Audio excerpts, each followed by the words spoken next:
Welcome to easy learning. आज हम Thorndike के बारे में पढ़ेंगे। एडवर्ड ली थॉर्नडाइक है इनका नाम।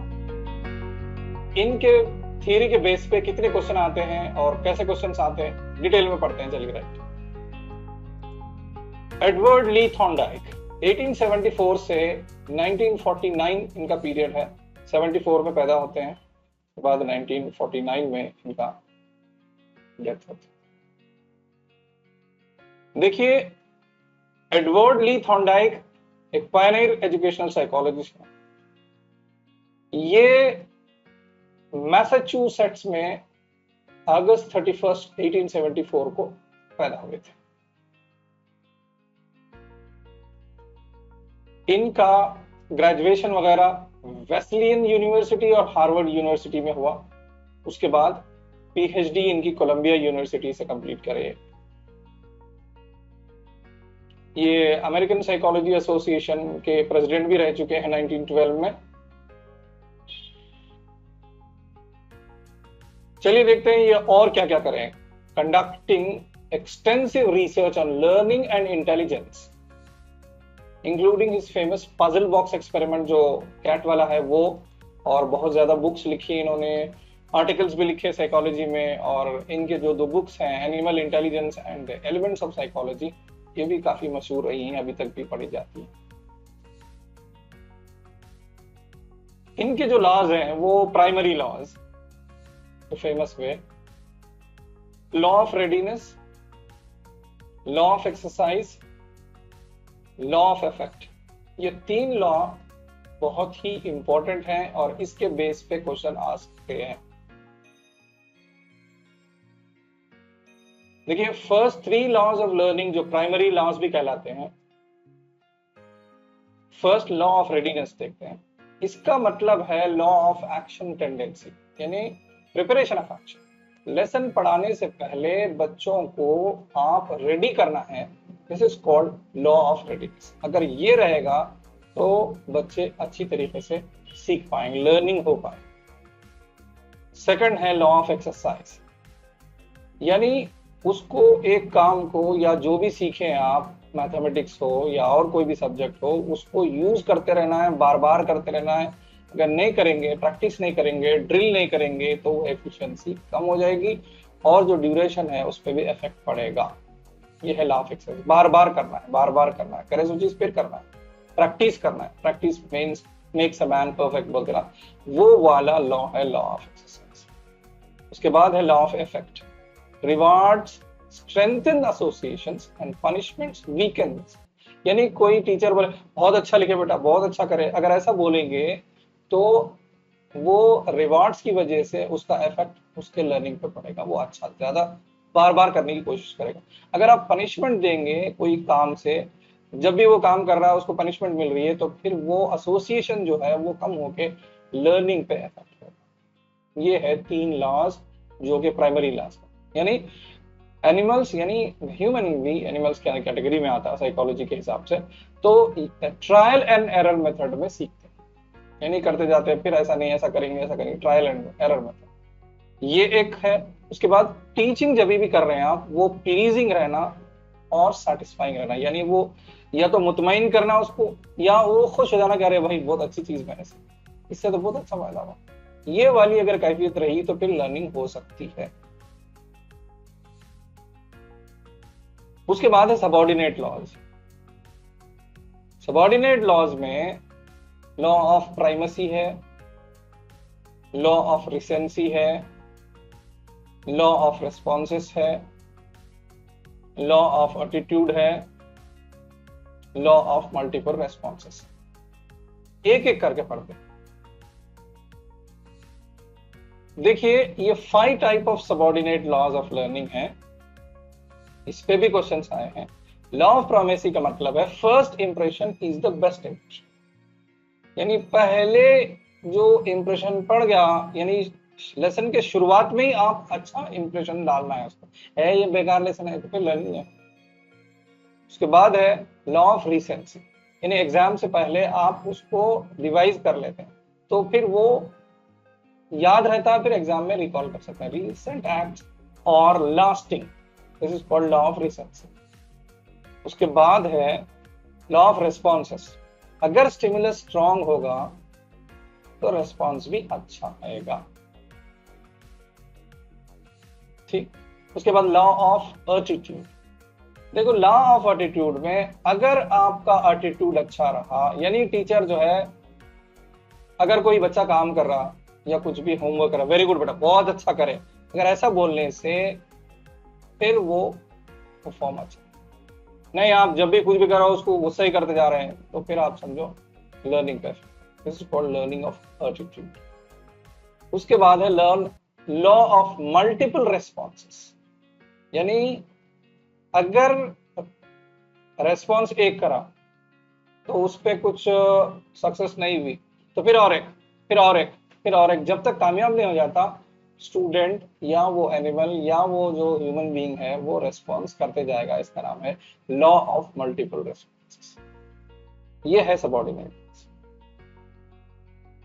अब देखिए आप, ये जो थॉर्नडाइक साहब हैं, एडवर्ड ली थॉर्नडाइक साहब, इनका एम्फसिस जो है वो री एंड पनिशमेंट पे है। यानी आप री करें या बच्चे को सराहे, वेरी गुड बेटा ये चॉकलेट लो, ये ऐसा करेंगे तो उसका लर्निंग पे इफेक्ट। अगर आप पनिशमेंट भी देंगे तो इसका भी इफेक्ट नेगेटिव पड़ता। तो आप रीइंफोर्समेंट को ज्यादा जोर देंगे, पनिशमेंट को बिल्कुल नहीं यूज करेंगे। ये है थॉर्नडाइक साहब की थ्योरी का खुलासा। उसके बाद है, अगर आप पॉजिटिव कॉन्सिक्वेंस लेंगे तो हो सकता है वो स्टूडेंट उस काम को बार बार रिपीट करे, is more likely to be repeated. ये है फर्स्ट। अगर आप नेगेटिव कॉन्सिक्वेंस देंगे, यानी गुस्सा कर रहे हैं आप, मार रहे हैं या कोई पनिशमेंट दे रहे हैं, तो इसका नेगेटिव इंपैक्ट क्या पड़ता कि वो less likely to be repeated, वो फिर बार बार नहीं करेगा। उसके बाद है, ये सिग्निफिकेंट इंपैक्ट किस पे पड़ा है, मॉडर्न साइकोलॉजी पे पड़ा है इनकी थ्योरी का, और particularly in the areas of behaviourism पे पड़ा, और कॉग्निटिव साइकोलॉजी निकली इसमें से। फिर उसके बाद प्रिंसिपल ऑफ रीइंफोर्समेंट बने, और रीइंफोर्समेंट और पनिशमेंट के जो प्रिंसिपल्स हैं वो बने। तो ये जो है बिहेवियर मॉडिफिकेशन, या अगर कोई बच्चे में बिहेवियर मॉडिफिकेशन लाना है या थेरेपी है या कुछ इलाज करना है, तो भी इनकी थ्योरी भी इस्तेमाल होती है।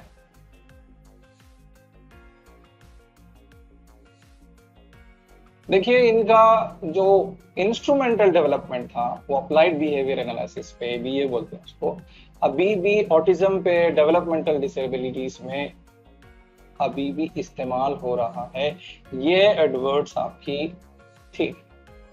उसके अलावा इनका जो पजल बॉक्स वाला एक्सपेरिमेंट था बहुत ही फेमस हुआ, और रीइंफोर्समेंट इन लर्निंग बिहेवियर में बहुत ज्यादा हेल्प हुई इसकी, और ऑपरेंट कंडीशनिंग थ्योरी भी निकल के आई।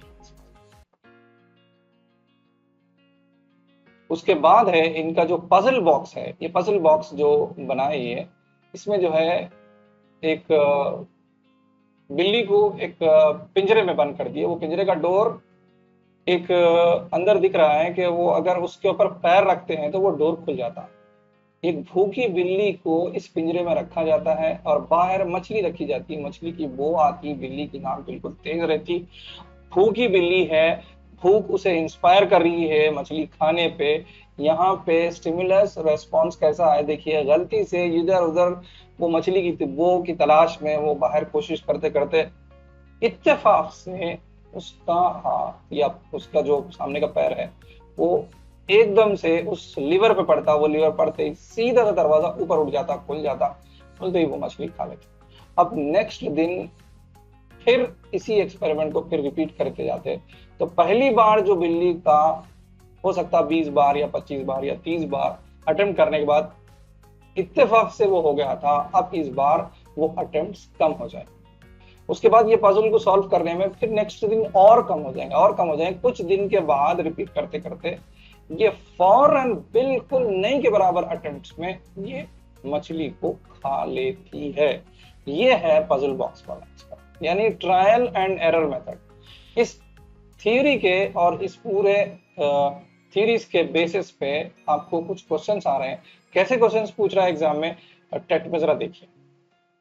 फर्स्ट है, Thorndike is best known for the experiment in which he dash options है used dogs in puzzle boxes to study the effect of reinforcement on the development. क्या ये है? देखो reinforcement या punishment के वास्ते dogs यूज करा मैं, या used cats in cages to study the effect of reinforcement on development, ये यूज करे. थर्ड वन है used dogs in cages to study the effect of reinforcement and punishment on behavior के वास्ते. उसके बाद है used cats in puzzle boxes to study the effect of reinforcement and punishment. देखिए reinforcement and punishment on behavior के ऊपर आपको यहाँ पे ये एक्सपेरिमेंट हो, यानी बार बार करने से वो मछली का जो रीइंफोर्समेंट है उसकी वजह से कैट जो है बिहेवियर में चेंज आया उसके, तो that is called fourth option. अगला क्वेश्चन है which of the following statements is part of Thorndike's law. Thorndike's law का जो लॉ ऑफ इफेक्ट है उसका कौन सा ऑप्शन है? देखिए, one behaviour caused by intrinsic motivation, अंदर से मोटिवेशन. सेकंड वन है behaviors followed by reinforcement or punishment are equally likely to occur again in the future. क्या फ्यूचर में फिर हो सकता है? behavior followed by punishments are more likely to occur again in future. Punishment की वजह से फिर कर सकते क्या वो? So behaviors followed by reinforcement are likely to occur again in the future. जब भी अब बिल्ली है, बिल्ली को मछली मिलती जा रही तो फिर और एक बार करेंगे, उसको जब भी रीइंफोर्समेंट मिल रहा तो वो हो सकता है ये फोर्थ वाला है, बिहेवियर फॉलोड बाय रीइंफोर्समेंट और likely to occur again in the future. उसके बाद है which of the following is not a subordinate law of learning. Subordinate law कौन सा नहीं है पूछा, नॉट या नॉट अगर छोड़ दिए तो बिल्कुल उल्टा हो जाता. देखना है क्वेश्चन में नॉट है नहीं, बिल्कुल गौर से देखना है वरना वो ट्विस्ट कर देगा. Which of the following is not a subordinate law. ठीक है, law of multiple response, law of attitude, law of exercise, law of response and by analogy. देखिए आप इसमें आप देखेंगे तीन लॉज तो आप प्राइमरी में पढ़े थे, एक कौन सा नहीं है बोलिए? वो वाला आंसर है, या नॉट है ना, इस वजह से. सबऑर्डिनेट लॉ एक्सरसाइज तो प्राइमरी लॉ में है, बाकी आप पूरे तो सबऑर्डिनेट वाले हैं. आप अगर आप इसमें जरा थोड़ा सा गौर करिए, प्राइमरी लॉ अगर आप पहचान लेते हैं तो बाकी आप पूरे तो वो सबऑर्डिनेट लॉ है. पूरे याद करना जरूरी नहीं है, 5 याद भी नहीं है, अगर ये 3 भी याद है तो इसमें से ये वाला है तो नॉट है, मतलब ये लॉ ऑफ एक्सरसाइज है, इस वजह से आ जाता. नेक्स्ट क्वेश्चन देखेंगे आप. विच of the following is not, फिर नॉट है, which of the following is not the main law of learning by. Main law कौन सा नहीं है? मेन लॉ कौन सा नहीं है? Law of exercise, law of readiness, law of effect, law of generalize. वो ऊपर के तीनों भी मेन लॉ हैं, नॉट बोले तो फिर फोर्थ वाला ऑप्शन है लॉ ऑफ जनरलाइजेशन. उसके बाद है Thorndike theory is known as. ये थॉर्नडाइक थ्योरी को क्या बोलते हैं आप? बिहेवियरिज्म वाली थ्योरी है, फंक्शनलिज्म है, स्ट्रक्चरलिज्म है, कनेक्शनिज्म है. कनेक्शनिज्म क्योंकि कनेक्ट कर रहे हैं आप.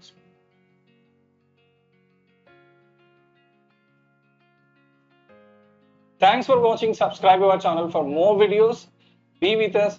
Thank you very much.